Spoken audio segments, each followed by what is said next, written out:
तत्कालीन इचलकरंजी नगर परिषदेने मागील विकास योजना सुधारित करणे व नवीन विकास योजना अस्तित्वात आणण्यासाठी काउन्सिल ठराव केलेला होता। त्या अनुषंगाने शासनाकडे तो प्रस्ताव पाठवून शासनाने त्याला मान्यता दिल्यानंतर खाजगी कंपनीकडून विकास योजना तयार करण्यात आली। ती 2023 साली नगर परिषदेला प्रसिद्धीकरण करून हरकती सूचना घेण्यासाठी हरकती सूचनाकडे पाठवली। त्यातून त्यावेळेला जवळजवळ 7 ते 8 महिने सातत्यानं आम्ही पाठपुरावा केला की ही विकास योजना प्रसिद्ध करा आणि हरकती सूचना घ्या, परंतु प्रशासनाने त्यावर कुठलीही कारवाई केली नाही। 6-9 महिने लेटनं ती योजना प्रसिद्धीकरण केली आणि प्रसिद्धीकरण करून त्यावर हरकती सूचना घेतल्या। त्यावेळेला मी जवळजवळ 52 आरक्षणावरनी हरकती घेतल्या की जेणेकरून आरक्षण वगळू नये, कारण शहराचा सर्वांगीण विकास किंवा मूलभूत गरजा नागरिकांच्या ओळखून आरक्षण ठेवणं ही काळाची गरज आहे। कारण जे नागरिक इचलकरंजी नगर परिषदेला कर भरतात त्या लोकांना सुखसुविधा देणं हे महानगरपालिकेचं कर्तव्य आहे आणि त्या कर्तव्याचं अनुसरून कुठलेही आरक्षण वगळू नयेत असं मी प्रशासनाला कळवलं होतं। त्यावर प्रशासनाने दखल घेतली नाही।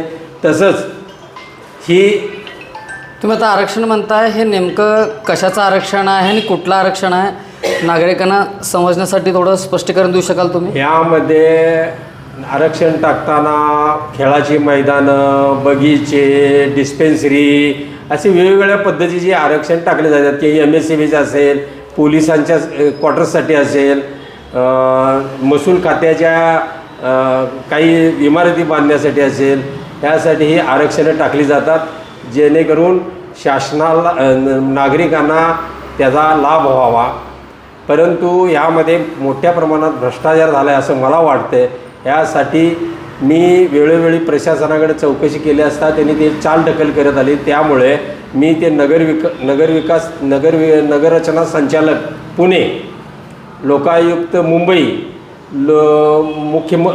उपमुख्यमंत्री एकनाथरावजी शिंदे, नगरविकास मंत्री व नगरविकास सचिव यांच्याकडे ही तक्रार दाखल केलेली आहे।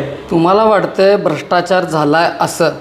ह्याचे काय पुरावे आहेत प्रकाश मोरबाळ यांच्याकडे? पुरावे म्हणजे मी जे दिलेले आहेत आरक्षणासंदर्भात तक्रारी दिल्या होत्या त्याबद्दल मला त्यांनी कुठलंही उत्तर त्यांनी दिलं नाही। तसं कायदेदृष्ट्या एखाद्या नागरिकानं किंवा जबाबदार व्यक्तीनं अर्ज दिल्यानंतर हे तुमचं अर्ज स्वीकारलेला आहे किंवा या कारणामुळे नाकारलेला आहे हे मला तिने अद्यापही कळवलेलं नाही। म्हणजे तुम्हाला संशय आहे भ्रष्टाचार झालेला आहे याच्यात?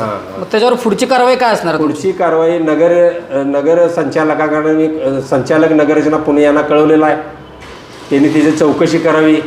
परत लोकायुक्ताकडे कळवलेला आहे, नगरविकास सचिवांच्याकडे कळवलेला आहे, नगरविकास मंत्री एकनाथरावजी शिंदे यांच्याकडे कळवलेला आहे आणि याची खोलात चौकशी करून जे काय बेकायदेशीर आरक्षण वगळलेले आहे, नियमबाह्य व बेकायदेशीर जे आरक्षण वगळलेले आहेत ती न वगळता नियमित करावी।